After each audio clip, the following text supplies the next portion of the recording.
Et des révélations sur un système qui maltraite nos aînés. Dans son livre Les Fossoyeurs, le journaliste d'investigation Victor Castanet pointe du doigt plusieurs grands groupes spécialisés dans l'hébergement des personnes âgées, notamment le groupe Orpea pour des faits de maltraitance et de rationnement. Plus récemment, c'est le groupe Korian qui a été visé par des plaintes. Pour parler de ce sujet, en plateau avec moi, Didier Bécher, bonsoir. Bonsoir. Député de la première circonscription des Yvelines, vous êtes également membre de la commission des affaires sociales à l'Assemblée nationale et vous vous êtes d'ailleurs rendu aujourd'hui dans l'EHPAD Les Saules à Guyancourt, qui appartient au groupe Korian. Depuis la sortie du livre, il y a eu beaucoup de plaintes. Aujourd'hui, plusieurs familles sont inquiètes. Quelle est votre position face à ces pratiques dénoncées et comment rassurer les familles, finalement ? Le meilleur moyen de rassurer les familles, déjà, c'est d'aller sur le terrain. Moi, c'est ma 3e ou 4e rencontre avec les EHPAD de Montigny et de Guyancourt du groupe Korian, parce que c'est vrai que Korian était présent sur la ville nouvelle. Et j'avais vraiment à cœur d'aller à la fois rencontrer les équipes soignantes, parce que c'est aussi un secteur où il est difficile de recruter, qui n'a pas toujours une très bonne image. Et la preuve, avec ce qu'on dit aujourd'hui, les difficultés de recrutement vont continuer. Donc, j'ai vraiment eu un échange sans filtre avec les équipes soignantes et d'accompagnement. Donc, c'était plutôt très bien. Et puis, la possibilité de discuter aussi avec les familles et les résidents. Et je dois dire que le groupe Korian a joué vraiment la transparence. La presse était présente, donc a pu constater les faits. Moi, je crois qu'il y a EHPAD et EHPAD. Il faut pas mettre tout le monde dans le même sac. Ce sont peut-être des faits isolés. Oui, alors en plus sur la région parisienne, il faut voir que Orpea, ça représente 8% en fait des EHPAD. On n'est pas concerné dans le 78. Le groupe Orpea n'a pas d'établissement dans le 78.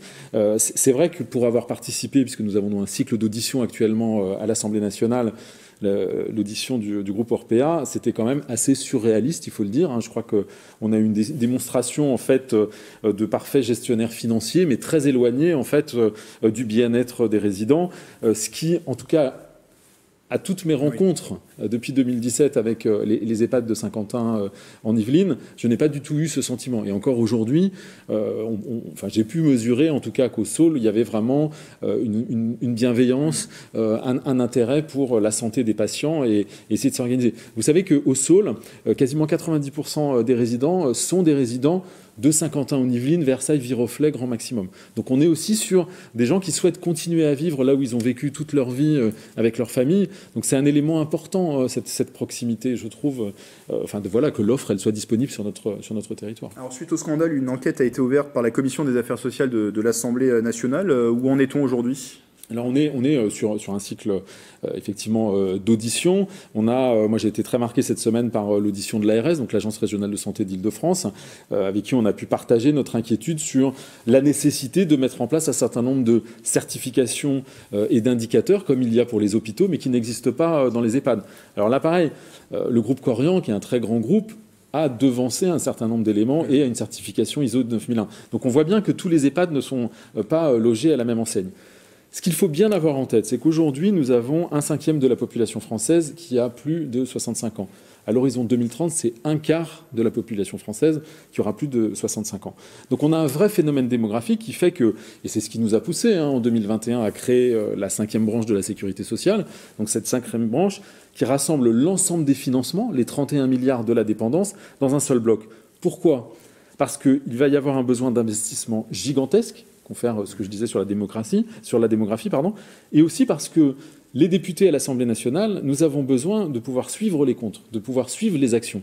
Et tel que c'était fait jusqu'à maintenant, en fait, vous aviez une dispersion des actifs financiers un peu partout et une vraie difficulté à suivre ce qui se passait en termes de dépendance. Je le disais tout à l'heure, vous étiez cet après-midi à l'EHPAD Les Saules de Guyancourt. C'est un établissement du groupe Korian. Il compte aujourd'hui 106 lits et embauche 68 professionnels. Patrick Jacques de Dixmude et Nicolas Landry ont pu interroger la directrice de l'établissement.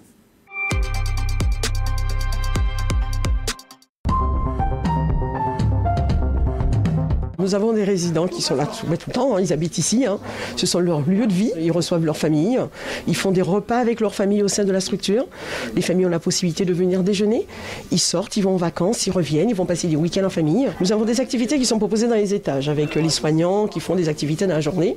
Vous avez un animateur qui est là aussi, qui fait de l'activité tout le temps. Et vous avez ce que nous avons un pôle d'activité en soins adaptés. Ce ne sont pas des, on va dire, c'est vraiment maintenir les capacités préservées de nos résidents. Il y a l'amalgame de tout, alors que ce n'est pas lié à tous les EHPAD. C'est toute la profession qui est touchée par rapport à ça, mais ils se disent qu'ils ne sont pas concernés. Voilà, ils ne se sentent pas concernés, ils ne se reconnaissent pas à travers ce type de pratique, et on ne se reconnaît pas non plus chez Gorgna-les-Saules, non, pas du tout. Même les familles peuvent vous le dire. Nous avons notre psychologue qui est référente justement en bientraitance. Pas plus tard que lundi, elle avait déjà organisé deux formations avec les équipes. Et aussi vous avez Corian, donc nous avons pas mal de formations dans le catalogue de formations Corian. Et donc nous avons ce qu'on appelle des formations BEST, dont une partie avec justement la bientraitance de nos aînés. Et vous le disiez, Didier Bécher, vous avez pu échanger avec les équipes sur place. Dans quel état d'esprit sont-elles aujourd'hui? Alors moi, j'ai trouvé des équipes très mobilisées, parce qu'encore une fois, il y a une vraie dynamique d'équipe à l'EHPAD des Saules. Mais on a effectivement mis sur la table le manque de moyens en personnel, parce que quand je leur ai posé la question, si vous deviez me communiquer vraiment un élément de difficulté pour vous dans votre quotidien, on a parlé de la nécessité d'augmenter le nombre d'encadrants ou de soignants par résident qui était présent. Et c'est vraiment tout l'enjeu. C'est-à-dire que dans le budget 2022, on a voté 400 millions supplémentaires pour financer 20 000 postes supplémentaires dans les EHPAD, mais aussi 20 000 services civiques. Parce que ce que nous visons aussi, c'est d'amener des jeunes à regarder différemment ce type de métier pour ensuite s'engager de manière beaucoup plus durable dans les métiers, alors du soin, du care, enfin il n'y a pas que pour les EHPAD, il y a aussi dans les établissements médico-sociaux où on a besoin de recruter.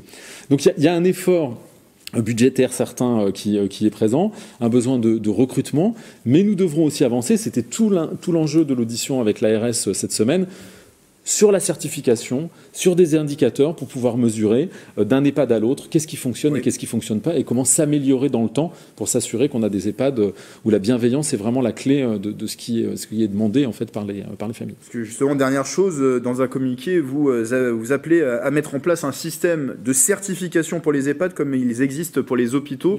Ça serait une solution pour être plus vigilant peut-être En tout cas, c'est un moyen de contrôle des finances publiques. Si on n'a pas d'indicateurs et si on ne dit pas, parce qu'il s'agit d'établissements à but lucratif à qui on confie de l'argent public, il faut absolument que nous, on ait des indicateurs et qu'eux-mêmes sachent sur quels indicateurs ils vont être mesurés. Aujourd'hui, il y a vraiment, c'est un peu la foire dans ce domaine-là, donc il faut qu'on arrive à mettre un peu d'ordre. Il n'y a pas forcément besoin d'un texte de loi en plus pour mettre des indicateurs en place, donc c'est plutôt une bonne nouvelle parce que c'est des choses qui peuvent se mettre en place rapidement. On est tous concernés parce que évidemment on vieillit, on est tous concernés parce que dans nos familles, on a tous eu à se poser la question pour nos parents, comment ça va se passer. Cette fin de vie, elle doit être heureuse et bienveillante. Et c'est un enjeu, moi c'est un véritable enjeu de société. Alors est-ce que ce sera un enjeu de la présidentielle? Je n'en sais rien, mais je pense que c'est quelque chose, en tout cas, auquel on doit apporter une réponse et qui préoccupe beaucoup de Français. Un thème dont on parlera de plus en plus dans les années à venir, on l'a compris, et en cas de besoin, je précise juste que pour lutter contre les maltraitances envers les personnes âgées, il existe un numéro vert, c'est le 39 77, un numéro qui est anonyme et gratuit. Merci Didier Bécher d'être venu en plateau. Je rappelle, député de la première circonscription des Yvelines et également membre de la commission des affaires sociales à l'Assemblée nationale.